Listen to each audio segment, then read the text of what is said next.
আসসালামু আলাইকুম। আজকে আপনাদেরকে আরো একটি খুশির খবর দিতে যাচ্ছি। সেটা হচ্ছে আমাদের বাড়ির ঘরের ভিতরে যে মুরগিটা বসাইছিলাম, সেই মুরগিটা কিন্তু মাশাআল্লাহ এখন বাচ্চা ফুটানো শুরু করে দিয়েছে। শুরু করে দিয়েছে বলতে কি গতকালকে কিন্তু আমাদের এই মুরগিটা বাচ্চা ফুটানো শুরু করে দিয়েছিল এবং বাচ্চা ফুটিয়েছিল, কয়েকটা বাচ্চা ফুটিয়েছিল, ২-১টা বাচ্চা ফুটিয়েছিল। আর আজকে কিন্তু আমাদের এই মুরগি থেকে মনে করেন প্রায় সবগুলা বাচ্চা কিন্তু আমরা পেয়ে গিয়েছি। এর মধ্যে থেকে ২টা ডিম আমরা নষ্ট পেয়েছি। আরেকটা ডিমের ভিতরে বাচ্চা হয়েছে কাঠ, মানে ডিম থেকে বাচ্চাটা ফুটতে পারেনি। বাচ্চাটা ছিল অপুষ্টিতে ভরা আর কি, যার কারণে কিন্তু ওর কোনো শক্তি ছিল না, যার কারণে ও বার হতে পারেনি ডিম থেকে। এখন দেখি আমাদের এই যে কটা দিয়ে বসাইছিলাম এই মুরগিটা কিন্তু মাশাআল্লাহ সবগুলাই ফুটাইছে। ২টা ডিম নষ্ট হয়েছে, একদম মানে কাঞ্জা যেটাকে বলি আর কি, ওইটা হয়েছে। ২০ ডিম চেক করে দিয়েছি, তারপরও হয়েছে। আর হচ্ছে বাকি যে কয়টা আছে সবগুলো কিন্তু ফুটছে। এটা নিচে কিন্তু আমরা মনে হচ্ছে যে ২০ থেকে ২২টা ডিম দিয়েছিলাম বা ২১টা ডিম দিয়েছিলাম, এরকম আমাদের এই বেচে যে কয়টা ডিম দিয়েছি ভাই, আমাদের কোনো গুনার কোনো ইয়া নাই, মানে ডিম দিয়েছে আর ওটা ফুটেছে এরকম সিস্টেম আর কি। আর এটার ভিতরে কিন্তু মাশাআল্লাহ সবগুলা মুরগির বাচ্চাই কিন্তু খুব সুন্দর সুস্থ সবল রয়েছে। এই মুরগির বাচ্চাগুলা কিন্তু এখন একটা থেকে আমরা সরিয়ে আমাদের যে খাঁচাটা রয়েছে এই খাঁচাটার ভিতরে দিয়ে দেবো। এখন খাঁচাটার ভিতরে দেওয়ার সময় দেখতে পারবেন আপনারা এই যে বাচ্চাগুলা কত সুন্দর কিউট কিউট কালার আর কত সুন্দর দেখা যাচ্ছে। এখন থেকেই কিন্তু আমরা লাইটের ব্যবস্থা করে দিব। লাইটের ভিতরে কিন্তু ওদেরকে আস্তে আস্তে রাখবো।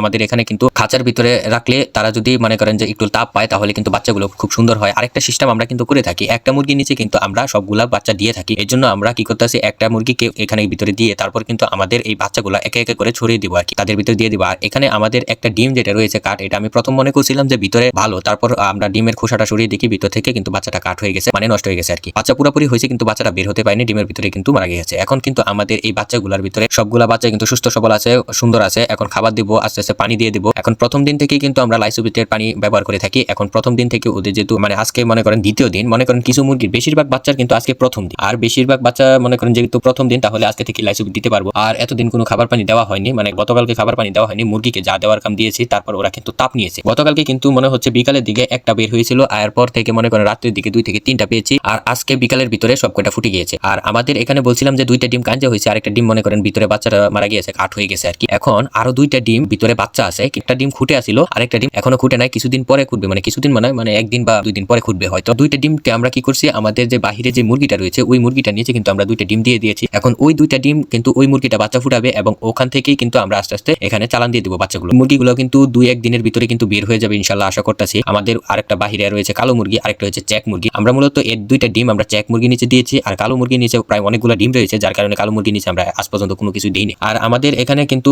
ডিমের সবচেয়ে কম মাত্রা, মানে সবচেয়ে কম ডিম দিয়েছি এটা নিচে, আর সবচেয়ে বেশি ডিম দিয়েছি মনে হচ্ছে কালোটা নিচে। কালোটা নিচে যেহেতু বেশি ডিম দিয়েছিলাম, এখন কালোটা থেকে কিন্তু আমাদের বাচ্চাটা পাবো খুব পরে, মানে একটু পরে আর কি। তাদেরকে বসানোর 2 থেকে 3 দিন পরে মনে হচ্ছে, আরো বেশি হবে, 4-5 দিন হবে আর কি। 4-5 দিন পরে আমরা ওই মুরগিটাকে বসাইছি। আরেকটা বিষয় আমি খেয়াল করে দেখলাম, প্রথম তো এই ঘরে যেটা রয়েছে আপনারা দেখতেছেন আজকে যে বাচ্চা ফুটেছে, প্রথম অবস্থায় কিন্তু ওকে দিয়ে আমরা ডিম বসাইনি, ওকে বসাইছি এইবারে বেঁচে 3টা মুরগি বসাইছি না, এই 3টা মুরগি থেকে ওকে বসাইছিলাম দ্বিতীয়, এবং যেটা চেক মুরগি ওটাকে বসাইছিলাম প্রথমে। ওটা ডিম যেটা কয়টা আছে ওখানে কিন্তু আপনারা পিছনের ভিডিও দেখলে বুঝতে পারবেন। ওই ভিডিওর ভিতরে দেখাইছিলাম প্রথম মুরগিকে বসাইছিলাম হলুদ কালার মুরগিটা ডিমে তা দেয় না, হলুদ কালার মুরগিটা বাইরে গিয়ে বসে থাকে, যেখানে ডিম পারছে ওখানে গিয়ে বসে থাকে, যার কারণে কিন্তু আমাদের হলুদ কালার মুরগিটাকে কুচা ভেঙে তারপর আমাদের এই চেক মুরগিটাকে দিয়ে দিয়েছে। এখন চেক যে মুরগিটা রয়েছে এই চেক মুরগিটার কিন্তু তা দিতে একটু সময় নিয়েছে, মানে চেক মুরগিটা যখন বসাইছি এর আগে 2-3 দিন কিন্তু হলুদ মুরগিটাকে জোর করে ঘরের ভিতরে বসানোর চেষ্টা করছিলাম। হলুদ মুরগিটা বাইরে ডিম পারছে, বাইরে বসতে চায়, আর আমি জোর করে ঘরে বসাইতে চাইছিলাম, যার কারণে কিন্তু মানে ডিমে তা দেয় নাই, 3 দিন ডিমে তা দেয় নাই, যার কারণে আমাদের এই ডিমগুলা পরে ফুটতাছে। এই ডিমগুলা দিয়েছিলাম আগে, চেক মুরগিটা ডিম দিয়েছিলাম আগে, আর এই যে এই মুরগির ডিম দিয়েছিলাম পরে। এই মুরগিটা ডিম ফুটেছে আগে, চেক মুরগিটা ডিম ফুটবে পরে, মনে করেন 1-2 দিন গ্যাপ হবে আর কি। আর হচ্ছে আমাদের যে কালো মুরগিটা ওইটা 2-3 দিন গ্যাপ হবে, ওইটা সমস্যা নাই। এখন যে কয়টা বাচ্চা ফুটবে সকল বাচ্চা কিন্তু এই খাঁচার ভিতরে এটার ভিতরে রেখে দেবো। আবার আমাদের যে